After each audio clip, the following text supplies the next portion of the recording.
How to build wooden barrel planters and outdoor string lights. For this project, we are going to use various tools and supplies. And if you are interested, a list of all the items used in this video, as well as the best places to buy them from, will be down in the description area below. The first things we are going to need are wooden wine half barrels. It's best to get the heavier ones with wider base for extra stability. If necessary, drill the drain holes for your plants on the bottom of the barrels. Buy as many barrels as you need for your particular situation. In my case, I will be making 5 of these planters around the fire pit. Next, we'll need the same amount of posts. I used 8-foot landscape timber. They look pretty good, and the price is a lot lower than any other alternatives. We will also need retrofit post-base brackets to attach the wooden posts to the barrels. 2 of these for each post. Hold the post perfectly straight on a flat leveled surface and use 2-inch wood or lag screws to attach the post brackets.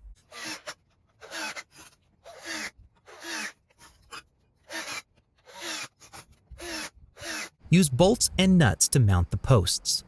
Place the post in the center of the barrel and drill 4 pilot holes for the bolts. Use a larger drill bit to make holes wide enough for the bolts to fit. For extra strength, use wide washers on the bottom of the planters where bolts meet the wood. Smaller washers could be used on the inside, where the nuts meet the post bases.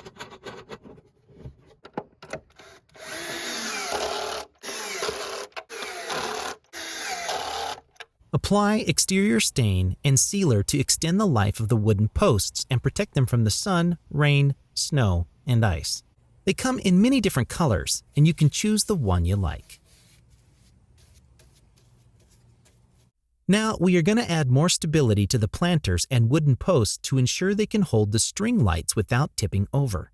And the easiest way to do this would be by using concrete blocks or brick pavers. Chances are you may already have some that are laying around your yard, or else you can stop by any construction site near you and offer to clean up some of their rubble. By doing that, you'll save time and money when compared to using concrete mix. And I think using rubble will allow for better water drainage and more space for the roots of your plants. Plus, you can always disassemble everything if you later decide to move or use the planter somewhere else. Fill the barrels about halfway. They are now pretty stable and still have plenty of space for the soil. Fill the barrels with soil and plant the flowers. Now we are ready to hang the string lights. I suggest buying the lights in the installation kit online. I found a longer 100-foot-long lights for a lower price, and the installation kit had more hardware in it than the ones selling at the local stores. There are many different ways to install string lights. This is just one of them. I decided to go with a clean, minimalistic look, and I wanted the lights to have a little bit of a slack. Install the eye straps a few inches from the top of each post, but don't use the bottom screws yet. Then measure the distance between all posts and add extra length for the slack and end loops. Cut 5 pieces of cable. Form the end loops on one side on each cable first. Use the double wire clamps for that. Then hang one side of the support cables onto the eye straps. Measure the correct length to the next post and make the end loops on the other side. Hang the support cables and fasten the eye straps.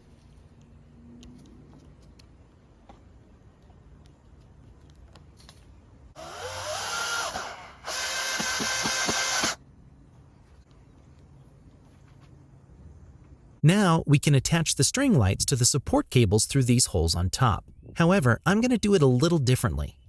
If you attach zip ties on each side of the socket, trim off the excess, and cut off the top part, 2 cables blend together and you'll get a much nicer, cleaner look overall. If necessary, use extension cord to power up the lights. In my case, the string lights were right next to the house and I didn't have to do that. I ran the remaining cable to the old, otherwise useless satellite dish, routed a few lights behind the hanging plant on the wall, and plugged everything into the power outlet. Protect any exposed power plugs from the rain using waterproof safety covers.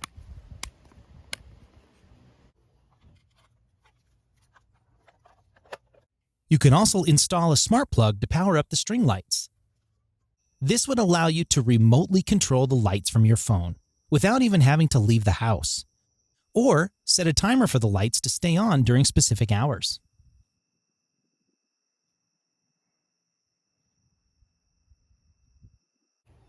I think this project turned out really great. It made our backyard look absolutely beautiful and cozy. And now we enjoy spending time here in the evenings by the fire pit. I hope this video was helpful, and if so, please give it a like and share your thoughts in the comments. I would greatly appreciate it. Thank you and have a great day.